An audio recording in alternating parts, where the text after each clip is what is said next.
Le consommateur est complexe. Il est rarement monolithique. Et en même temps, il recherche quelque chose d'assez simple. Puisqu'une marque, c'est d'abord une garantie, c'est d'abord un repère sur un marché, et c'est un repère tout court. Et donc, il recherche à retrouver ce repère, et en même temps, il est lui-même complexe et ne vit pas sur une seule attente, mais sur de multiples attentes. Et donc, c'est ce qui va faire que très souvent, les entreprises vont créer des marques un peu plus compliquées, un peu plus complexes que simplement la marque unique qui va s'imposer et que le consommateur achètera de façon massive. C'est ce qu'on appelle une architecture de marque. Autrement dit, sur un produit que l'on va acheter, on trouvera quelquefois une seule marque, c'est le plus simple, mais souvent 2 niveaux ou 3 niveaux qui vont satisfaire l'ensemble des attentes d'un consommateur. Une seule marque, un seul niveau.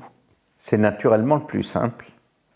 Et c'est ce qu'utilise une grande marque mondiale comme Coca-Cola, où il y a des suffixes, mais c'est une seule marque qui est utilisée. L'entreprise s'appelle Coca-Cola Company, et globalement, on a le rouge qui s'appelle Coca-Cola, et puis on a le sans sucre plutôt féminin qui est Coca-Cola Light, et le sans sucre plutôt masculin qui est Coca-Cola Zero, mais c'est une seule marque, un seul niveau, même si c'est complété par un suffixe et quelquefois qui peut être complété par un préfixe dans d'autres marques du type Nestlé, Nespresso, Nescafé, Nesquik, etc. Mais c'est une seule marque sur Coca-Cola, si bien que le public sait précisément à quoi il a affaire. C'est le plus simple. Une seule marque, c'est bien, mais quelquefois ça n'est pas suffisant. Prenons la marque Apple, qui à l'origine est une marque d'informatique. Lorsqu'elle arrive vers le grand public et vers des produits de loisirs, du type musique ou du type téléphonie aujourd'hui, et lien avec l'ensemble des acteurs de la communication, finalement, la marque d'informatique, elle va pas très bien et elle ne suffit pas nécessairement. Et c'est là où la marque invente des noms de produits ou des marques produits. L'iPod, l'iPad, l'iPhone, on voit bien le côté esprit de famille avec le i qu'on va retrouver partout, mais globalement, c'est des produits complémentaires et qui sont développés. À cela, la marque Apple ne veut pas disparaître, puisqu'en fait, c'est la signature, et quand on regarde un iPhone, on a toujours la pomme croquée, et puis à côté, on a iPhone et éventuellement la référence, le 6, le 6S, le 7, etc. Et donc, on a 2 niveaux, Apple et iPhone. Il en va de même et Apple est devant. Et il en va de même chez Ferrero et par exemple le Kinder, où le Kinder est devant et Ferrero était inscrit en petit sur le produit.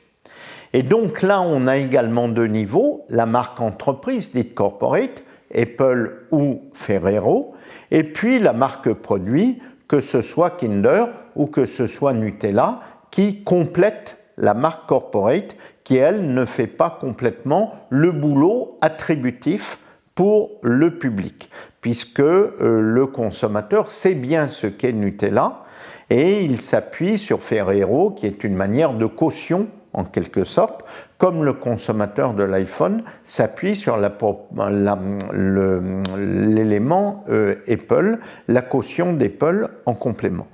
Il en va de même dans les lessives où les lessiviers longtemps n'avaient pas de logique de double signature, mais aujourd'hui, quand on regarde les publicités Le Chat, eh bien c'est Le Chat qui est le produit et Henkel qui est signature puisqu'il signe qualité Henkel en complément. Donc deux niveaux, un niveau qui rassure et un niveau qui innove. Dans les marchés les plus bataillés et les plus compliqués en quelque sorte, on s'aperçoit que les groupes ont souvent besoin de 3 niveaux.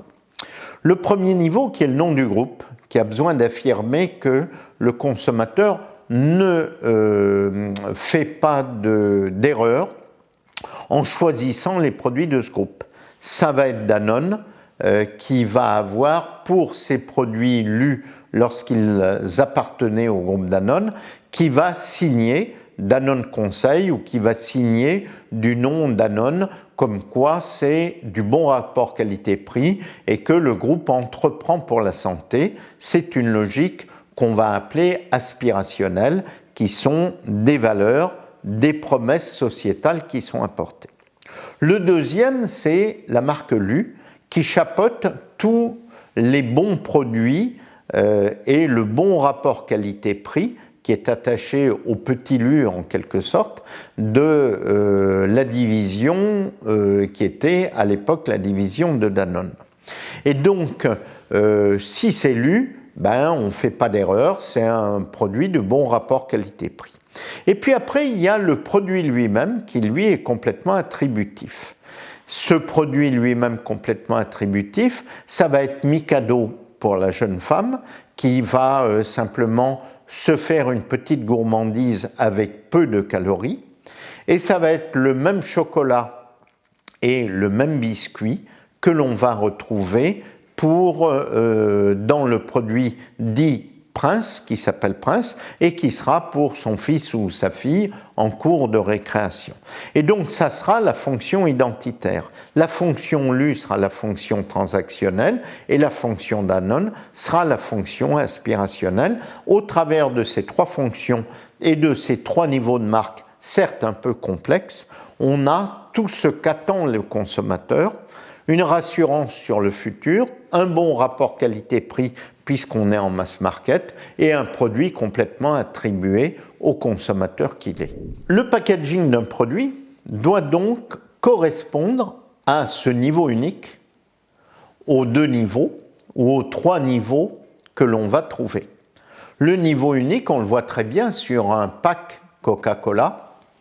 On a Coca-Cola en gros, quel que soit le light, le zéro ou le régular, le rouge.